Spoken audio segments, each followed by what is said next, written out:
Okay, hi. So we are going to learn how to prep our nails before we end up putting on our Color Street nail strips. So we learned after you remove your nail polish, a good thing to do is use Dawn dish soap. If y'all remember those commercials from years back when there was a big oil spill, Dawn still promotes that. They were able to get the oil off of the ducks. So you should be getting the oil off of our hands too, and any extra residue that we may have left over from nail polish remover. So what I usually do is just squirt some in my hands, rub it, rub it, rub it. I usually use like warm water. Just really, kind of concentrate on getting my nails. So I mean, I don't think there's anything left on them. So anyways, that does work really good. I found that helps things to adhere to it better too, because you do have a clean plate that you're working with. So then what I like to do is get my nails prepped.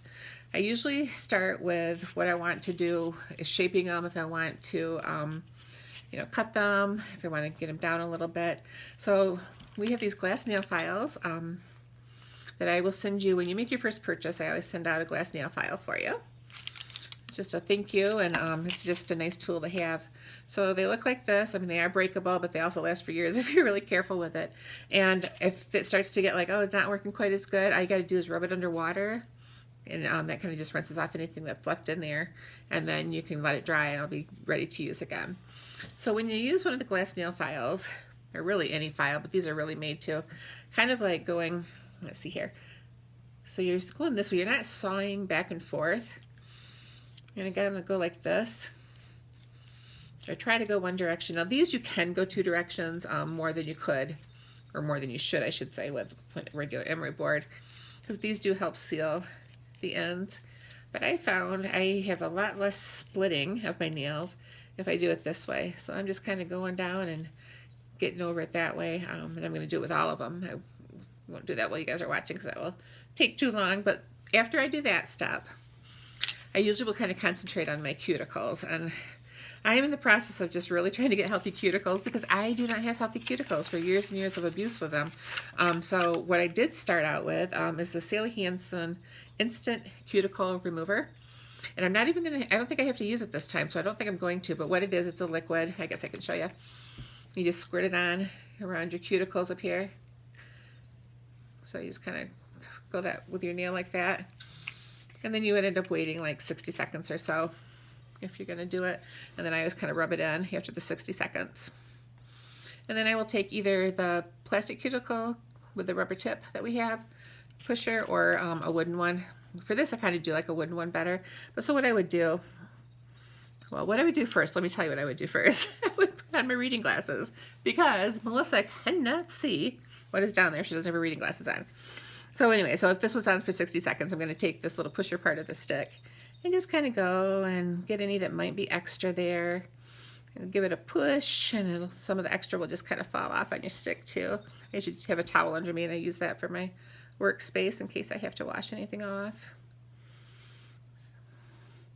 And I do have also, I've been real careful how I use it because I'm a person who goes overboard with stuff, but I do have cuticle cutters, trimmers like this too. But this new thing that I just found, I had no idea what it was. It was gifted to me. I'm like, I don't know what that is. So I started playing with it. I'm like, oh, it cuts my cuticles. So anyhow, it's like a little V, probably a little sharp in there. But you just kind of, if you want, like if I got a little, there's one here kind of sticking up. So what I can do is kind of go like that, and it sort of trims it and cuts it off for you. But you want to be careful that you're not going too far and just taking off more than you really need to for the cuticle. So once you've done that, once you have your nails shaped how you want them, you've got your cuticles taken care of, I like to go and buff my nail. So I have this nail buffer that I got from Amazon. I got like a big old tub of them, really, really cheap. But you can use any type of buffing block. And I go over this. Here, let me show you. So this one's still shiny. So I'm going to, I don't know if you can see that the way it is, but it's still shiny. So I'm going to use this and kind of really buff it up and make it rough. You're not going to hurt that nail layer by doing this. This is just kind of getting that ready. So as you can see, that one's not as shiny anymore. So that's good like that. And then after I've done all of those like that, I have this other little buffing thing that I got. It's like, I don't know how many sides, 6 I think. So there's one that says 7 sides. Okay, this 6 is buff nail, 7 is shine your nail. So a lot of times I'm going to do that over my nail too, so you can see it's all kind of a little bit scuffed up. And I take this and I shine it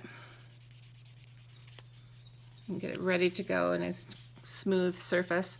And then I usually will go over and wash my hands one more time. I don't always use Dawn dish soap at this time. You could. I usually just wash, make sure I don't have any like leftover skin dust or whatever from filing.